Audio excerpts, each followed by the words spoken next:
Hello, welcome to Monday's Shooting the Shit. You might notice that Hannah has changed. So Hannah is on maternity leave this week. No baby yet. No baby's arrived, but she's started her maternity leave. So instead of Hannah, we have Elaine, who used to Hi. work for Road Traffic, but she's now in the middle of decorating a house. So she sat in a camping chair in a half-decorated house. So Elaine, do you want to introduce yourself first? Hi. Yeah, I'm Elaine. I'm sat on a camping chair in an empty kitchen, breaking off from painting, and I've got my dog with me as well. Yay! Happy And I've got my 17-year-old daughter with me as well because she's still painting. Yeah, so we're all on for a bit of feminist culture. Bit of Marvelous, marvelous. yeah, You've got to keep the young working, haven't you? yeah. Brilliant. And Marisha, who are you? I'm Marisha. I am from Noise, from Mama Bear Marmalade, and from General Networking and General Busybody. I like to get involved in all General sorts. Busybody. Yeah, your list of things that you do gets longer every week. Yeah, I do Oh, this, I do this, I do yeah, this, I do same. this.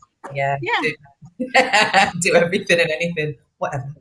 very busy. You've got your fingers in all the pies. Not decorating though. Absolutely not. No. Not acceptable. No, do you know what? I've agreed to decorate my son's bedroom, and I'm just dreading it, absolutely dreading it. I don't know why I agreed to do that. But anyway, we're not here to talk about decorating today. We are here to talk about the glass ceiling. So I was listening to a podcast a few months ago, and it had Julia Hartley Brewer on it, and she was saying that the glass ceiling no longer exists for women. That if women want a job, they're able to go out and get any job that they aim high enough and achieve high enough. So, do we think that's true? Do we think there is still a glass ceiling? If there is a glass ceiling, why is it there? And Marisha also threw in, just as we were talking before, that apparently there is not only a glass ceiling, but there is then a glass cliff. So we'll talk about that as well. So first of all, do we think that there is a glass ceiling? Marisha, what do you think? Oh man, why come to me first? I don't like it when you do that. This is why Hannah should be on. She's always got some facts to come at us with. She has very strong opinions, doesn't she? Take up the first 10 minutes. I think there is, and I think it's maybe it's changed. It's a thing, but I do think there is one, sure. And but I think it's people almost like kind of ignore it now. I think there is that attitude of, oh, it's fine, do whatever you want, wherever you want, whenever you want, and so that makes it okay, and that makes it seem like, well, oh, okay, well, it doesn't exist then. I'm not quite sure that's the case. I think it's maybe just being ignored, or maybe it's just not as obvious as it used to be, which is weird for a glass ceiling. Yes, we can't see it. What's going on? So actually, well, I should probably just take a step back and explain what the glass ceiling is in case there are any non-feminists watching. So the glass ceiling is the belief that Hannah's just put a comment on this. She is watching us. So hi Hannah. Hope you've got Hi, your Han. feet up, not cleaning a kitchen. But yeah, the glass ceiling is apparently the theory that women can get so high in a certain profession and then they can't get any higher for whatever reason, that the men reach the top jobs and the women don't actually get there. So that's what the glass ceiling is. So yeah, it is something that's quite hard to see. But when you look at statistics, it's kind of an indomitable truth. So Elaine, do you believe in the glass ceiling? What, that it's there? That it's there? Yes, of course it's still there. Yeah. Yeah, we're just we're doing everything and some, but still with one hand tied behind our back because we are still fighting that oppression of that white middle class male that already has these positions, and it's about power and relinquishing that power, Mm. to people that are coming in, women who can do the job equally as well, but it's relinquishing that power that they find so hard to do. And I also think that there are people that do obviously get to the top. I can think of Cressida Dick, the head of the Metropolitan Police, and that's great. But then you also get an element of tokenism where, Mhm. people are placed in jobs just for the sake of it. So yeah, I do think it's still there, definitely. I can see. I mean, this is the fallacy, isn't it? And this is why it's very easy to believe that the glass ceiling isn't there, because I mean, if you looked at the state of just Great Britain, by last year, for example. So we had Nicola Sturgeon was the First Minister in Scotland. Theresa May was the MP of England. There was a female in charge of Wales. But Prime Minister, yeah. There was a woman in charge of Wales, but I can't remember her name. We had Cressida Dick as the head of the police service. We had Danny, what's her name, as head of the fire service. So if you looked across the board, there were women in all of the top jobs. And that, I think, is why it's very easy for people nowadays to say, well, there's no such thing as the glass ceiling. Look at that. Look at all those women at the top positions. The glass ceiling is obviously a fallacy. But as you say, there's a certain element of tokenism. And when you still look at the number of men who hold top positions throughout, boardrooms, like the FTSE 250, for example, predominantly they are still men, aren't they? And yes, we get these few women that come up through the ranks, but they are still few and far between, aren't they? Yeah, and I think what you said there, you're absolutely right, because you round off all basically public sector services. There's none of those organisations that you've just discussed that are in the commercial sector. There's none of the, like the I can think of oh gosh, what's she called? Moan the was it Michelle the underwear? Yes. Yeah. But how many people like that can you think of that are women in that kind of position? Even now, I just they don't trip off the tongue, do they? They absolutely don't know, and it's the fact that they're so few and far between. And also, I was listening to, she was on another podcast, the woman who did Anne Summers, isn't it? And she was on, she was saying, yes, she's a woman, and yes, she's reached the top, and yes, she's on the board in her company, but even still within her company and within many other companies, you look around the boardroom and there's still 90% men.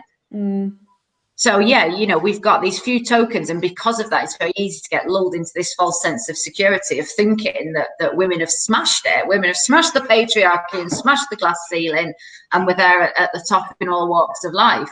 And really, you only need to look at the fact that, yes, we had a female prime minister, but we've only had 2 female prime ministers ever. So if the glass ceiling wasn't there, we would be having kind of 50-50. Women in politics would be 50-50. In all walks of life, they would be 50-50. So it's there, isn't it? Undoubtedly there.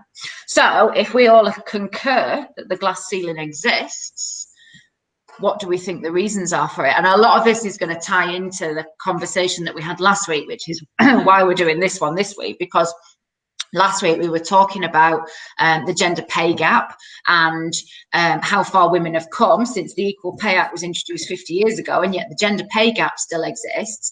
And the argument is that the glass ceiling is very much tied into that gender pay gap, isn't it? So what do we think the reasons are? Marisha, I'm coming to you again first.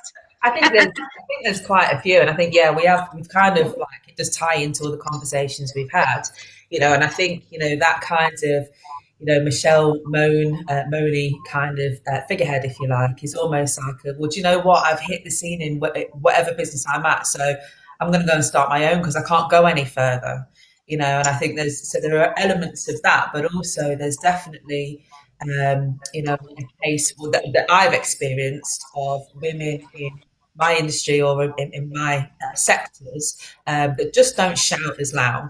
They are in, positions of power, or they are at heads of, companies and things like that. But they just get on, they get on with their thing. Whereas, the men seem to be a lot more, have a lot more of a face. And I think there is definitely an element of tokenism now, because it's like we really should actually give women in those spaces a voice, but I think there's still elements of is it that we have to act like men to get into those positions? I think that's a whole new conversation, isn't it? But I think there's a lot of that there too. So there's a Yeah, lot. I mean, I did share an article, which I must admit I haven't read all of it, but I shared it to our WhatsApp group before we started, and it was kind of the uncomfortable truths that women have to learn if they want to break the glass ceiling, and it was making those exact points that you've just said, Marisha, that maybe women don't shout as loud, maybe they don't stand up for themselves. There's that old thing of a man will go for a job if he qualifies for 50% of the requirements, whereas a woman will wait till she qualifies for 99.9% of the requirements before she puts herself forward for that next job. Or men are much better at celebrating their achievements and shouting about their achievements and pushing themselves forward, whereas women will just sort of stand in the background and just, as you say, get on with their jobs, put their heads down, get on with the jobs, do it, go home, look after the kids, cook the tea, clean the house, everything else. So maybe those are the reasons as well. What do you think, Elaine?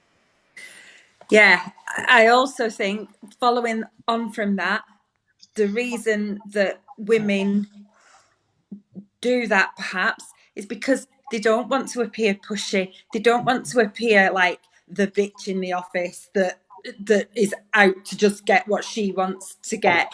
And also, when I've experienced it, where women are actually the ones that keep you in your place.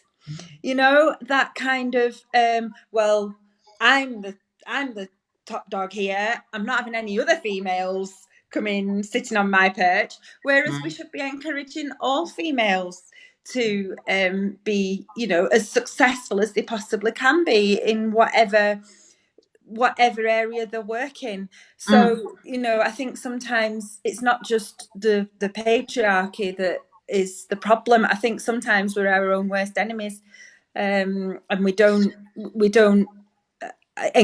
encourage alpha females, whereas we should be saying, yeah, come on, we It need is more alpha absolutely females. frowned upon, isn't it? If you think about the kind of behaviour patterns between men and women, women are so criticised by other women for Yes. behaving in that way. They're like, oh God, she's so power hungry. Oh God, she's so controlling. And, Or she there's got all there that. because she slept with the boss. Or she Yeah. got there because it is she, she's only there because of such and such. It's so easy to put those kind of excuses into the dialogue, into the narrative. So why do we think that is, though? Why do we think that there is that situation? Do we think that it's something to do with the way girls are raised, that we are raised to be submissive and to go with the flow and to not push ourselves forward and to not question things? Or do you think that it might be because, it is so fucking hard to get to the top that you do then start in that mindset of being threatened and thinking like, oh my God, someone's going to come and take my position. I've worked really fucking hard for this. I've sacrificed a lot. I am not relinquishing this to anybody. Because Maggie Thatcher famously said that, didn't she? She was, she was the first female prime minister, but she freely admitted that she shut the door behind her and pulled the ladder up, and she wasn't letting anybody else come after her, and so she didn't encourage other women. In fact, that all the women who work with her, if you ever listen to them being interviewed, they always say like, oh, she was twice as hard on the women as she was on the men. Why do we think that is, Marisha? What do you think? Well, I mean, I can relate to that twice as hard as on the women than on the men, because I've experienced that, and I think there's almost I don't know why, in all honesty, I don't know why, and why there's not enough room for all of us, why it has to be that kind of me or you kind of conversation.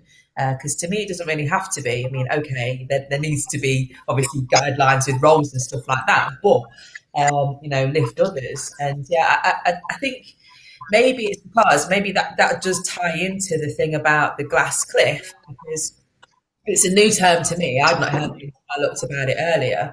And it's almost like, okay, well, you get to that position of power or whatever. And when you get there, there's fuck all else. Yeah, there's no support. There's no, other people around you. There's no anything, and actually, you're always expected to fail, and that takes into account for the likes of, Theresa May and things like that. So, okay, well, you reach there, you get to that point, and then you fall off, and then it's a case of, oh well, she tried, didn't she? So that means that the next, people, in the lab, I don't want to go there. I don't want to do that because look what happens. And actually, it's because of all sorts of other things that kind of also feed into that, support network, I guess, really, that just aren't there.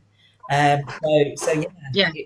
it's a huge thing. I mean, that's an absolutely crucial point, because you're right. I mean, if you look at Theresa May and what she was doing, and she was just, what, you can say what you want about her, but she was a bloody hardworking woman, and she absolutely went there, and she, yes, she had no children and whatever else, but she just went there and she did her job, and she worked bloody hard at it, and she worked her way up.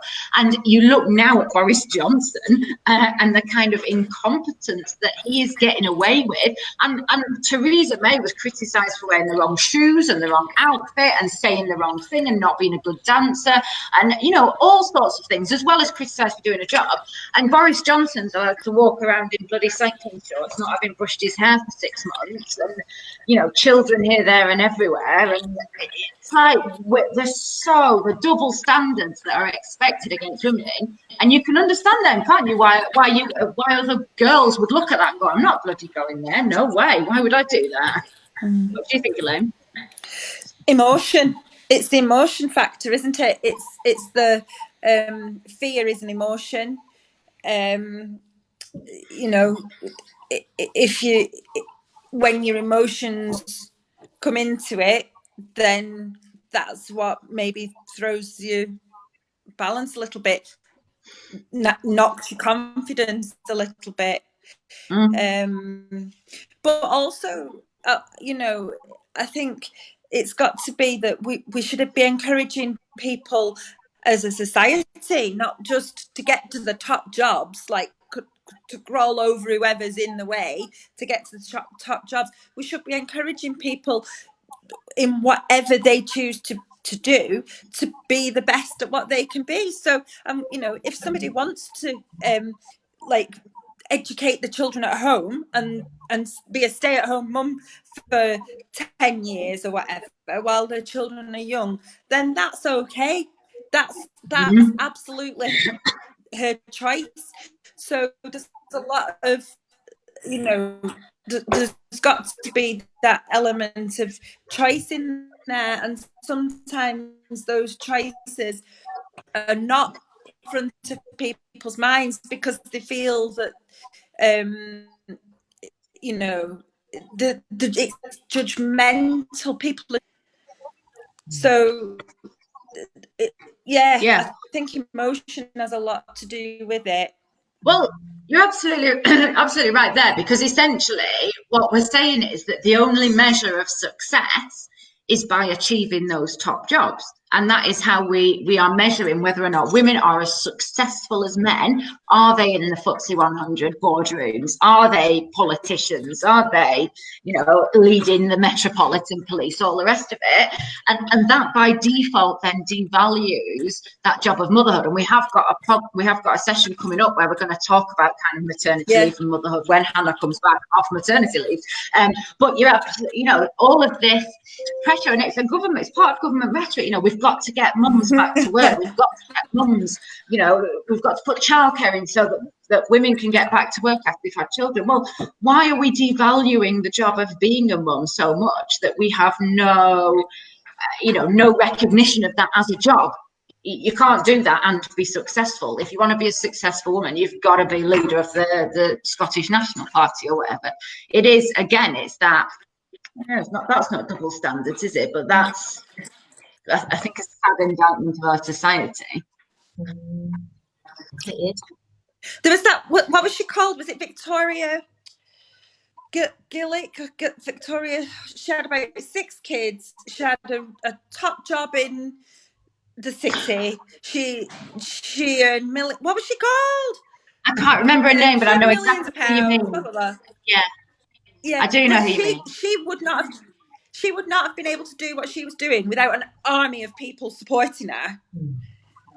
And there will have been, you know, there will have been nannies, and there will have been bloody cooks. And do you know what? It's like Phyllis Schlafly. Have you on the series about American women and the Equal Rights Amendment, and Phyllis Schlafly, who was so opposed to the Equal Rights Amendment, she became sort of a leading politician in the 60s and 70s, and but she did that. She was trying to keep the Equal Rights Amendment down, but actually she was leading the way, having her independence and milking it. She was leading the way, but she was only able to do it because people were there doing the cooking for her, doing the cleaning, looking after the kids, you know. And it's like, it just seems to go around in this perpetual circle of you know, and that's why it's so complex, double standard. That is why it's so complex, because the double essentially standards and the emotions. If somebody is going to reach a top position, they have to have somebody behind them doing the rest, if they want to have a family and all the rest of it, you know. So it is absolutely that, you know, you can be a Theresa May and you can reach the top, but you're not having children, you focus on your career. And I'm not in any way criticizing that. I don't criticize anyone who doesn't have children. I think they've bloody got the right idea personally. Or you have somebody behind you, and you know, there used to be that saying, behind every great man there is a great woman there doing the child rearing, doing the cooking, doing the cleaning. So if women are going to reach that roles, they either need a husband who is going to be subservient and he's going to do the cooking and the cleaning and the picking the kids up from school and all the rest of it, or they need an army of housekeeper, nanny, after school club, you know, all the rest of it. That there is no such thing as having it all. You can have it all and you can have a job, but if you want to reach those top echelons, you're not going to do it without a team behind you, are you? Definitely. I think that's it. I think that's an interesting thing, isn't it? That you need a team. You know, either way, male or female, you need a team. You need support to be able to get to, you know, whatever you see as success, whether it be, you know, a better role, a bigger role, you know, whatever. There's a support network there, and I guess it feels that it's there almost by default for men, whereas women, I think, have to go and look for it, you know, almost. Or I don't know, I don't really know how to put that, but it's only just come out, you know, of talking now, that it's a, you know, it's that whole, it takes a village and all of that kind of stuff, and I think that's it. But it's interesting about the, you know, the emotion conversation, because I think it was Jo on when we were talking with her before, about bringing the feminine into business, and actually that shouldn't be a bad thing, and embrace that, you know, to an extent, and because it brings other things to the table, you know, to kind of bring those, you know, emotions sometimes to the partner. So I think it's acceptance, isn't it? Well, there's actual people. There's many reports that will say that if you have women on your board, you are going to have a more successful company, because you are able to look at things in a much more rounded way, and you haven't got this you know, one-sided view of your customers, your business, your staff. Whereas if you've got both genders, you can look at things from all those different perspectives, and like you said, bring in things like emotion, recognize the fact that your staff might need to have childcare, or you might need to put a creche on, or they might need to have flexible working, or your customers might be thinking in a certain mindset, and that only comes from having that feminine perspective. So, and I think actually, you know, it's necessary, and we've known it was necessary for such a long time. And this leads me on to my next question. My next question really is, you know, why is it still there? Because, as I say, you know, the Equal Pay Act was brought in 50 years ago. The gender pay gap has been stubbornly, as we discussed last week, stubbornly stuck at around 19% for 15 years now. It's not shifting. And that glass ceiling, although we had, you know, last year, say all those women at the top, the proportion of women in business and women in the top roles, that's not shifting either. So why not, if we know kind of what we need to do, why, if we for 15 years not managed to kind of move it any further on, do you think? Marisha, you first. Oh man, these are difficult questions this time.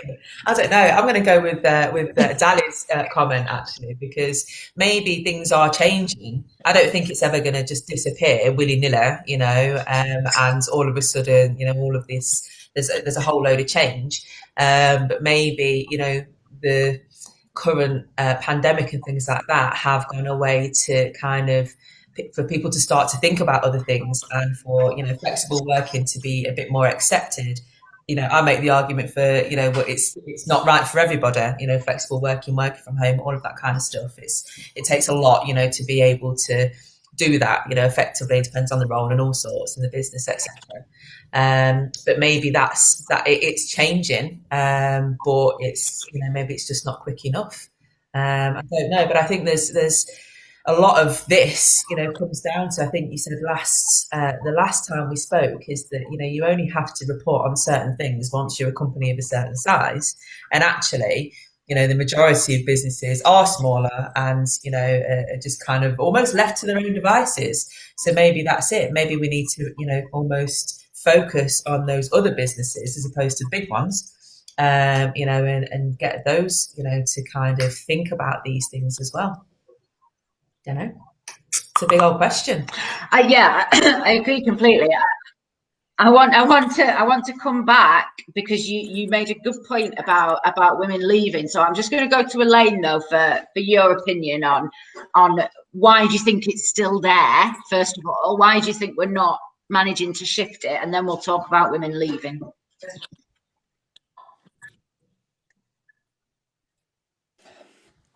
Why we're not shifting the glass ceiling? I think it just goes back to that confidence thing that women are not confident enough to push themselves that little bit further, that little bit harder, to be the best that they can be, to bring their best self to the table. I mean, the one person that's going through my mind at the moment while we've been speaking about this, and while we've been talking about emotions and flexible working and all the rest of it, is Jacinda Ardern in New Zealand. How she has handled 12 months of her premiership, where she's had the shootings in the mosques and that outpouring of grief in her country, and the way she handled that. And breastfeeding a baby in their equivalent to our parliament or whatever.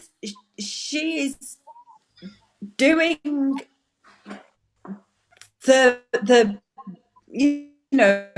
she's the Prime Minister of New Zealand in their equivalent to our parliament. Can you imagine that happening? MPs that we have, what just and well, that poor woman, people, what's her name? Tracy somebody. Gosh, no, I'm not gonna. She was criticised for having a shoulder showing. Never mind breastfeeding in Parliament, wasn't she? We've got a lag on the internet, so the Bake Up internet is as per letting us down. So apologies. What's she called? Tracy Bray. That's it, Tracy. Yeah, her. Yeah. She was mightily criticised for having an off-shoulder top. Go on, carry on. Oh, I thought we'd frozen again. Sorry. Internet lets us down every single session. Carry on. Well, I'm not that too far away from you now, am I? So no. I know what you mean. The internet's appalling. I mean, I think because people put you down so very often for what you wear, what you look like, all the superficial visual appearances, and don't actually tap into what you have to bring to the table this is where we're going wrong, and we have diversity of all the characteristics, the protected characteristics, but we do not promote diversity of thought and diversity of behaviour. And it's a proven theory, and it's been around for 40 years. And so we need to be looking at people's skills and abilities, you know, and bringing the people wearing, and you know, what they're wearing on the face, or whether they've got, you know. Yeah. Dali's just making a point, Elaine, that you and I could have done this with plastic cups and strings and we would have had a more stable internet connection. But no, I agree with you. And I think so, yeah.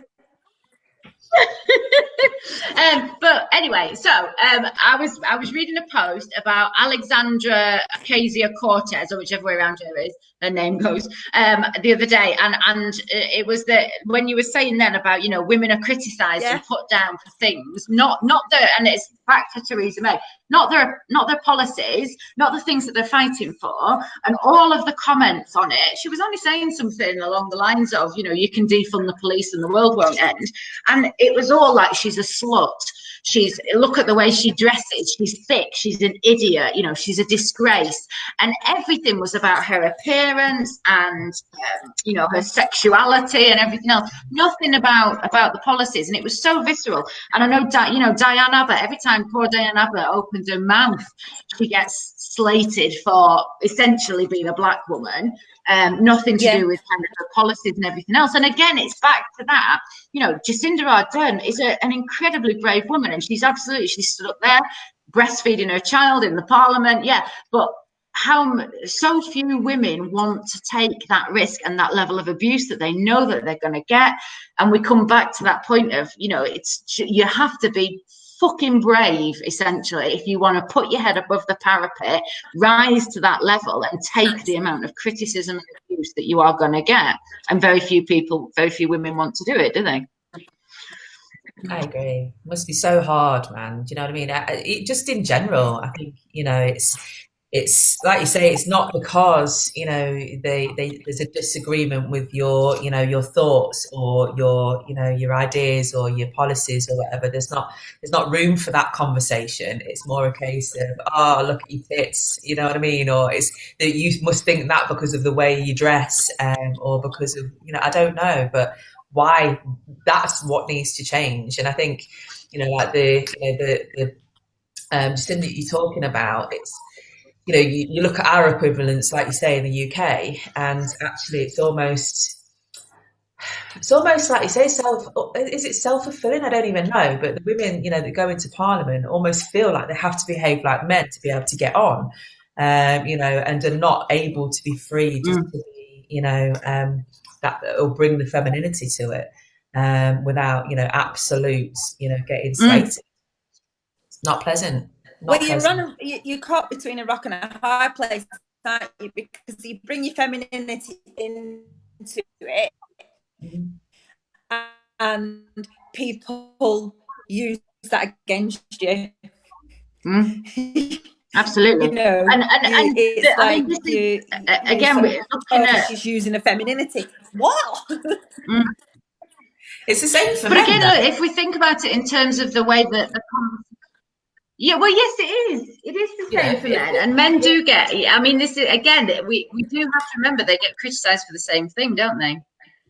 Yeah, I mean, if a man has, you know, looks at things from a feminine aspect, or, you know, a different kind of view or whatever, you know, they get just as much bullshit, you know, and so actually it's, you know, it's a weird thing, isn't it? You know, because is it Andy Murray, for example? He'll always call out that when people when he's in interviews and people will say, you know, about the first US person to get to the grand final or whatever it is, and he will correct them and say, well, it's the first US man or male, you know, and it's almost like a what? you know, and but then it's like it's a well done for him, you know, oh well done, Andy Murray, you're standing up for it. But if it was a woman that said that, it would be like, oh God, there she is, off she goes again. You know, it's some weird kind of stuff going on Yeah. there. It's like, oh, we should applaud Andy. Should we? Or is he just stating a fact? You know, actually, he's just saying what it is. You know, should it be such a big thing? Apparently so. Like babysitting your own kids. Don't even get me started on that. You know, and you know, and then but if it was a woman, it would be a very, very different conversation. Do you know what I mean? So it's very weird. You know, all of these constructs, I guess, that are in place, or I don't know. Yeah, just stuff in people's heads is all very weird. The media doesn't help in any way, shape, or form. Mm. Sorry, I'm going off on a rant No, now. absolutely not. And I want. No. That's exactly what we're here for. Ranting. But I want to bring us back to something that you said before, Marisha, because you said, and it was quite a while ago that you said it, but that women leave, and I think this is part of the kind of the glass cliff thing that you were talking about, that women will get to a certain level in a role, and they will start to get abuse, and they will start to be criticised, and people will start, whispering and backstabbing and what have you. So they will leave, and they will maybe set up their own company, or they will take a side step or whatever. And again, that brings us back to only the larger companies. If we're only expecting larger companies to be accountable, we can't see what's going on in those kind of career moves, demotions, side steps, whatever they are. But also maybe that's where we are losing women, because they get so high and they don't want to get any higher, and so they move sideways. So again, how are we gonna stop women from leaving as much as encouraging them to get to the top? Wow, comes into culture again, unfortunately or fortunately, doesn't it? I think that's it. It comes from the top. It comes from the thoughts and feelings, I guess, from the top of the business, if you like, and how that flows through, and acceptance and conversation, communication even. I think that's the only way. A lot of these things we talk about require communication, of which there is very little these days, really. Actual communication that affects change, opposed to just talking for the sake of it, or ticking a box. So yeah, I don't know how we stop it, or is it just a case of saying, well, fuck it, carry on, leave, go to side and set yourself up, because actually, you will bring a different culture. Well, hopefully, even that's assumed, that you'll bring a different culture yourself if you go off and start your own business. But then do we get into well, actually, then, women are as hard on other women because I've had to do it, so it should be as difficult for you. I don't know, it's like a big old cycle, isn't it, really, at the minute? Yeah, I think a lot of the women, when I think about who's in my network groups and who I kind of network with, a lot of them are women, and a lot of them have done that. They have reached a corporate level. They've decided, fuck it, they've left, they've set up their own business. But because of that, they don't then go on to run the sort of businesses that will employ 30, 200, 500 people. That they work for themselves and run businesses that pay themselves a wage and stuff. So again, this culture is so damaging, because we are losing all of those women. And I know, Elaine, you've been talking about kind of confidence and stuff, and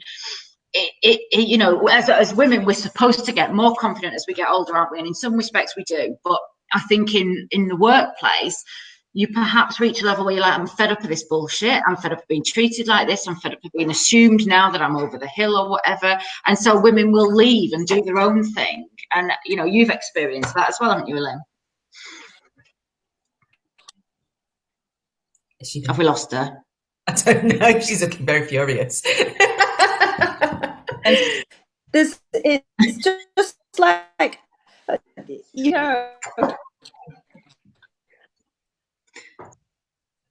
I'm on the edge. Literally on the edge. We can hear you, but I think you're quite delayed. I don't know if you can hear me. We can hear you. I think there's a massive delay. All I was going to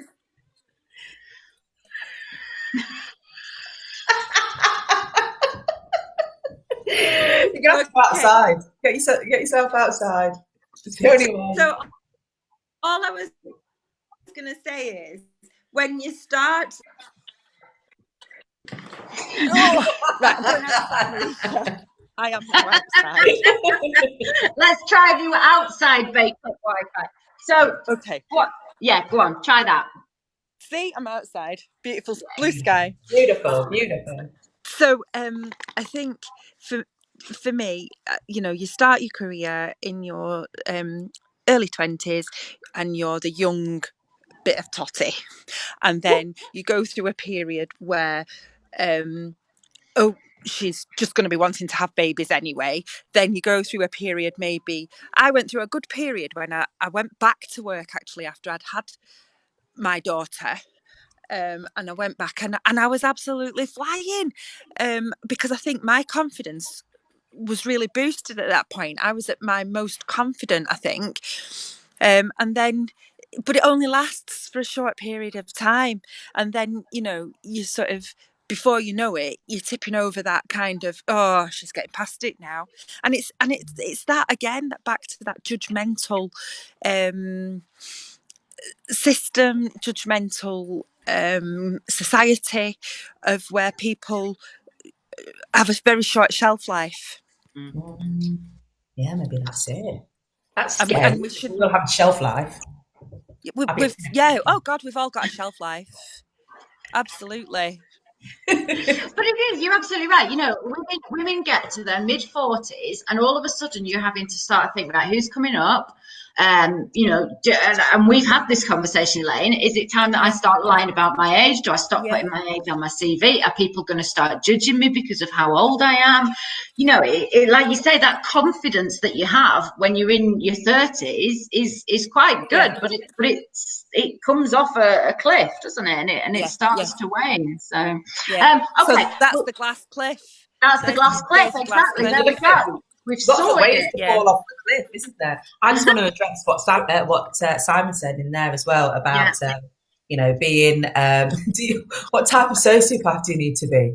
And that's an interesting thing actually, because I think my last job, I had a female boss, and I think the outward perspective of how she kind of came across sometimes was that not necessarily a bitch, but hard. That she was always angry about something, and that she generally was, to be fair. But she had to make a lot of difficult decisions, and being top of that business. And she made them, and I'll forever, respect that, because shit needed to get done. But it needed, her to bring this, mask almost, or this face, to be able to do it. But I knew, because we had, obviously talked about these types of things, and it was really hard still for her to do those kind of things. Outwardly, get on, get shit done, but actually inwardly, fucking hell, that's horrible. I don't really want to have to do that or make that decision or whatever it is. And actually, I think men have that too, but there's this kind of, well, you can't show it, you can't talk about it, you just have to get on, swallow it down and move on to the next thing, and I think again it's all these kind of massive assumptions about how people are and what they're like. There's a lot of outward facing kind of activity, if you like, or conversations or whatever, but inside there's a lot of other stuff going on. It comes back to those double standards that we were talking about at the beginning. A man is able to behave like that and we don't judge it. We're just like, well, he's the boss, he's under a lot of pressure, blah blah blah. Whereas from women, we expect them to be bloody good at their job, to manage people, to make the really tough decisions, but also to be a jolly nice person whilst they're doing it. And if they're not, they get labelled so much worse than the men do, don't we? We expect women to live up to the standards of men, but do it in a feminine, accessible, non-masculine way. And until we stop having that dichotomy of how we expect people to behave at the top, we're not going to solve this problem, because most women are going to look at it and go, I do not want to do that. I do not want to be there. I'm going somewhere else. we are up to time, girls. So I'm afraid we're going to have to call it a day. We have battled through some Wi-Fi issues there on a horse. Jesus Christ. I know. Some Wi-Fi devices or something for the next one. As I was saying, yeah, but I mean, I don't know anybody who does this any good at this kind of thing, but we definitely need somebody to look at our telecoms and sort us out. I don't know anyone. I don't know anyone who does that. No, I only know women who play around making marmalade. So. That's right. Anyway, so thank you so much to both of you. Thank you to Marisha as ever. Thank you to Elaine. You may now go back to painting your house. I don't know. Again, I don't know what we're talking about next week. We never know what we're talking about. We make it up as we go along. So we'll work something out. Thank you everybody for watching and bearing with us. And we will see you next Monday. Say bye-bye, boys and girls.